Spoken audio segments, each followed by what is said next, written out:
I think a lot has been spoken today by the leaders here.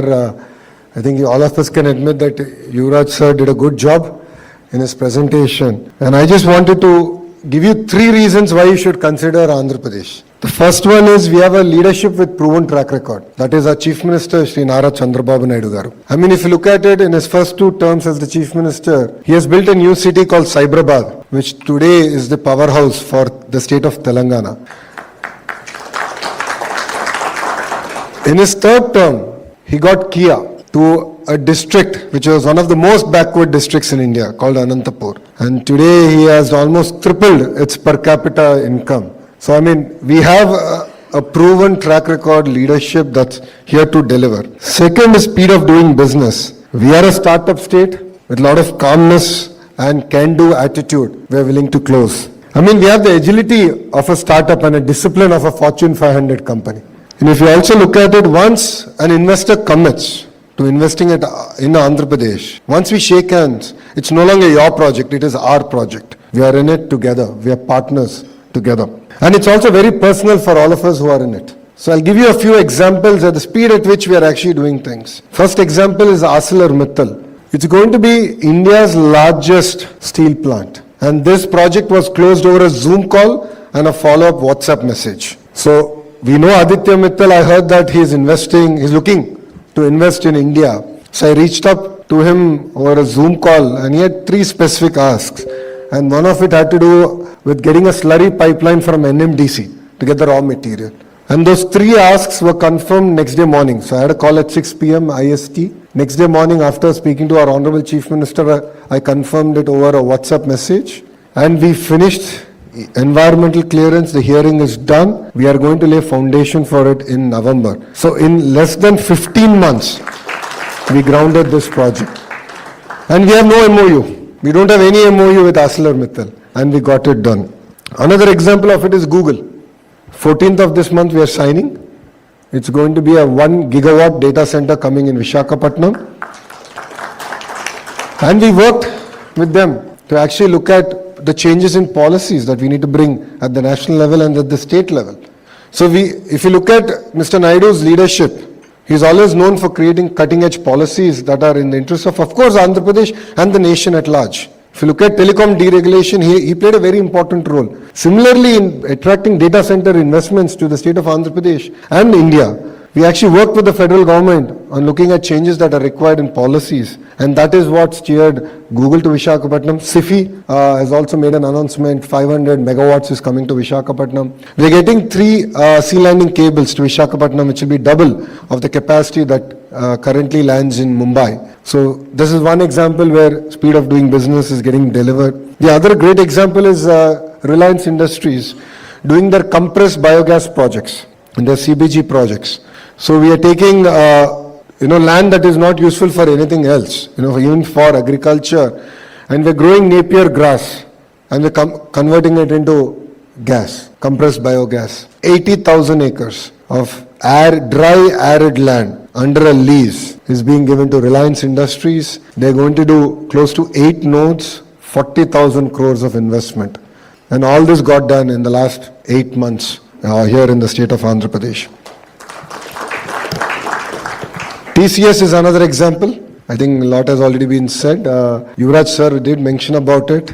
25 acres of land given at 99 paise.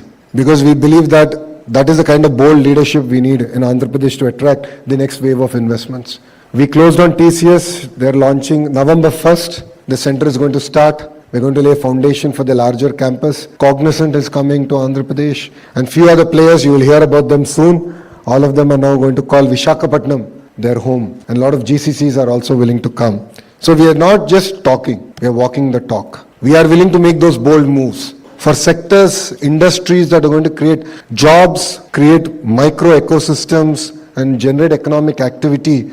We are willing to walk the extra mile. And whatever we do stands the test of time and politics. There were people, activism is good. I'm not against it. There were people who went to court against the package that we gave to TCS, but court threw it out because we followed the process, time tested, and we delivered on it. So we're not here to do tokenism. We mean doing business. So if you also look at it politically, this government, the India government in Andhra Pradesh, came with a clear mandate of creating jobs. We have won 94% of the seats that we contested. 94%. Unheard of in Indian political history. 50% of our legislatures are first-timers. 17 out of the 25 ministers are first-time ministers. So I'm actually one of the senior ministers. This is my second term. It's not my grey beard. It's my second term. But what we bring is raw passion, energy to bring about changes. We are one of the very first states to actually reduce our energy prices by 13 paise. In 17 months, we brought in energy sector reforms. We have reduced the cost by 13 paise per unit. So that's the kind of bold initiatives that this ministry and the group of ministers in Mr. Naidu's fourth term brings. A lot of freshness, a lot of excitement, a lot of energy to get things done. And the third and the most important reason why you should consider us is we believe in the power of clusterization. It's not just about your investment. We will go chase your ancillaries. So your suppliers and the suppliers.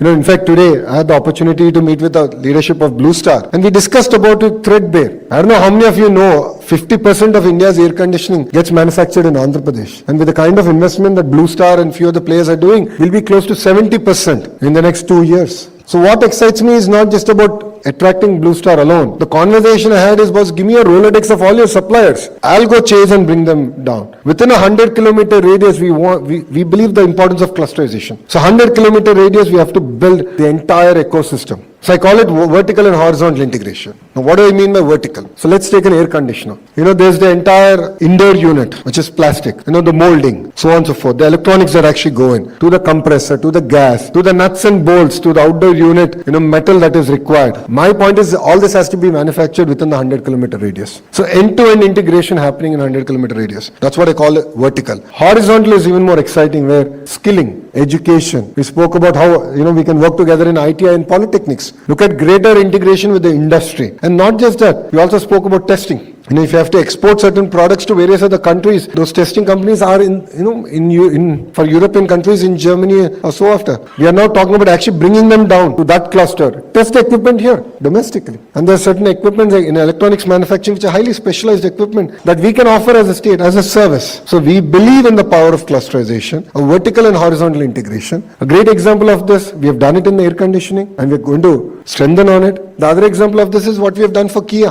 Whatever incentives we offered for Kia, we offered it to all their ancillaries. So if anyone wants to make a car today in India, should come to Anantapur. I jokingly say that we are on the better side of Bangalore. We have lesser traffic. So it's a beautiful ecosystem out there. And we have everyone making all the components. So from the dashboard, to the instrument gauge, to the seat belt, to the seat, the bumper, the chassis, the whole 9 yards, the ecosystem already exists there. So that's the power of clusterization. And we believe that's exactly what Bharat needs. And we are working, we would love to work with all of you here to create a vibrant ecosystem. As Yuvraj sir has already shared, we have an automotive valley, we are building out a drone valley, we have an amazing ecosystem on our renewable energy, where we are working with industry partners to actually bring in trained manpower. We have 2 districts which are focused only on electronics manufacturing. We have 1 district which is only focusing on compressed biogas as the next thrust area. We have 2 districts only focused on aqua, because that's the next big thing for us. We have 1 area only focused on space. For all of you who know about Skyroot, they're going to call Andhra Pradesh their home soon. In the last cabinet, we cleared 300 acres for them. They're building a launching pad in Andhra Pradesh. So we're building an entire space city, the entire ecosystem, in close to, I think, 3,500 acres in Andhra Pradesh. Same project we're doing with ArcelorMittal, pharma, medical devices manufacturing. We have an amazing